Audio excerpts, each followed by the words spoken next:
Assalamualaikum warahmatullahi wabarakatuh. Selamat pagi anak-anak. Selamat datang di kelas fisika bersama saya Ibu Nurhidayah Tasri. Oke, langsung saja. Materi pertama yang akan kita pelajari yaitu tentang hakikat ilmu fisika dan keselamatan kerja di laboratorium.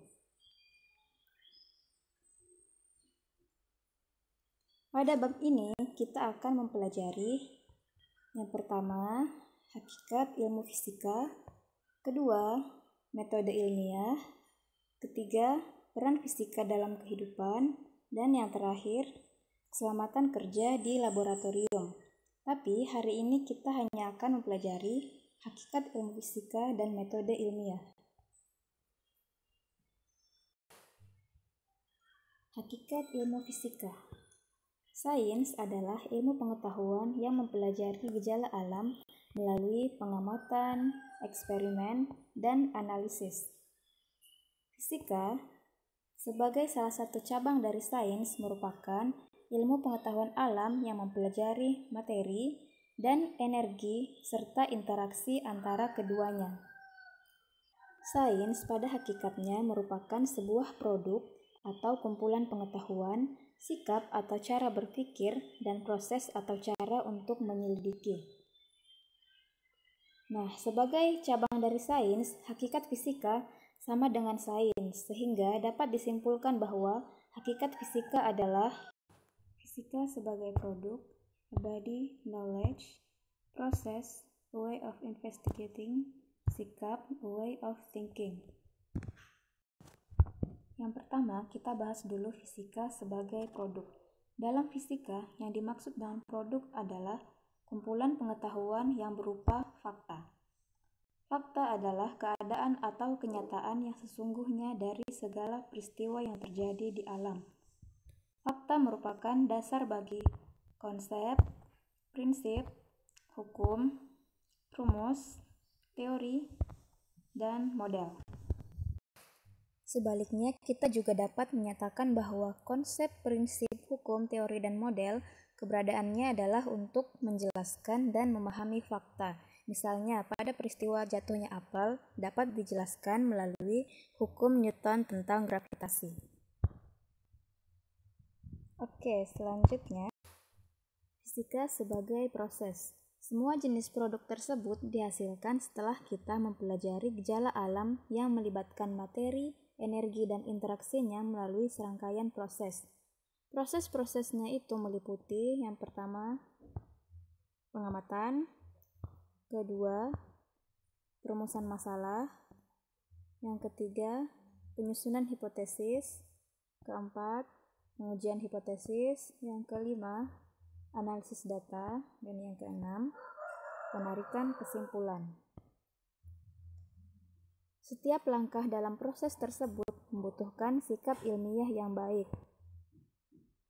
Antara lain, rasa ingin tahu, rasa percaya, kreatif, teliti, objektif, jujur, terbuka, mau bekerja sama, dan mau mendengarkan pendapat orang lain. Metode ilmiah, yaitu metode yang tersusun dari langkah-langkah sistematis yang digunakan untuk memecahkan masalah.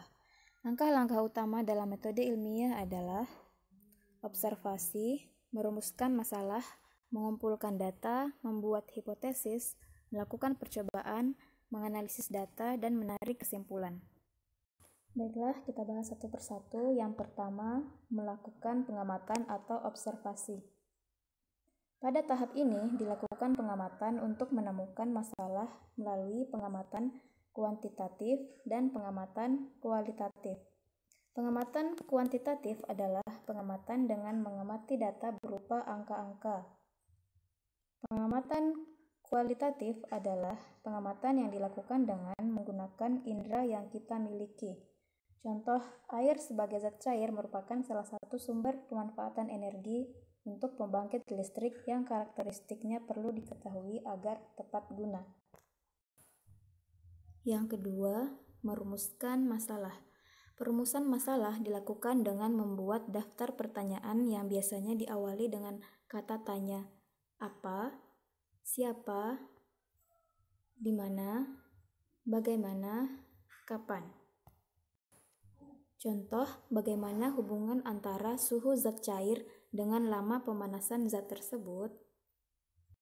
Yang ketiga yaitu mengumpulkan data atau informasi. Informasi atau data dapat diperoleh dari literatur, buku, atau informasi yang ada di internet yang sesuai dan mendukung teori dalam penelitian. Contoh, zat cair dapat menyerap kalor secara spesifik bergantung dari jenis dan susunan partikelnya. Yang keempat yaitu membuat hipotesis. Hipotesis merupakan dugaan atau jawaban sementara tentang masalah yang kita selidiki. Jika setelah diuji hipotesis tidak diterima, kita harus mengubah hipotesis tersebut sehingga dapat ditarik kesimpulan. Contoh, semakin lama pemanasan, semakin tinggi kenaikan suhu dari zat cair. Yang kelima yaitu melakukan percobaan atau eksperimen. Percobaan atau eksperimen dilakukan untuk menguji kebenaran hipotesis. Percobaan biasanya dilakukan berulang kali sehingga dapat ditarik kesimpulan. Ada 3 jenis variabel yang perlu diperhatikan pada suatu percobaan. Yang pertama, variabel kontrol, kedua, variabel terikat, dan yang ketiga, variabel bebas. Variabel kontrol yaitu variabel yang selama percobaan dipertahankan tetap. Variabel terikat yaitu variabel yang diteliti dan perubahannya bergantung pada variabel bebas. Variabel bebas yaitu variabel yang dapat diubah dengan bebas. Misalnya, kita ingin melihat hubungan antara jumlah kalor dengan kenaikan suhu. Variabel bebasnya adalah suhu awal dan lama pemanasan. Nah, variabel terikatnya adalah suhu akhir. Jadi, suhu akhir ini bergantung pada lama pemanasan. Dan variabel kontrolnya yaitu massa dan jenis zat cair. Jadi, selama percobaan, massa dan jenis zat cair itu tetap. Yang keenam yaitu menganalisis data. Setelah memperoleh data hasil percobaan, data tersebut dianalisis dengan panduan teori-teori yang telah dikumpulkan sebelumnya. Contoh, analisis data dilakukan dengan memasukkan data ke dalam tabel dan membuat hubungan variabelnya dalam grafik, sehingga dapat ditarik kesimpulan. Nah, yang terakhir, menarik kesimpulan. Berdasarkan analisis data yang menghubungkan hasil percobaan dengan hipotesis, diperolehlah kesimpulan penelitian. Nah, karena pada grafik tadi kita lihat grafiknya linear, maka dapat disimpulkan bahwa suhu zat cair berbanding lurus terhadap lama pemanasan zat cair tersebut. Itulah materi yang kita pelajari hari ini. Jangan lupa kerjakan tugasnya yang ada di Classroom. Terima kasih. Wassalamualaikum warahmatullahi wabarakatuh.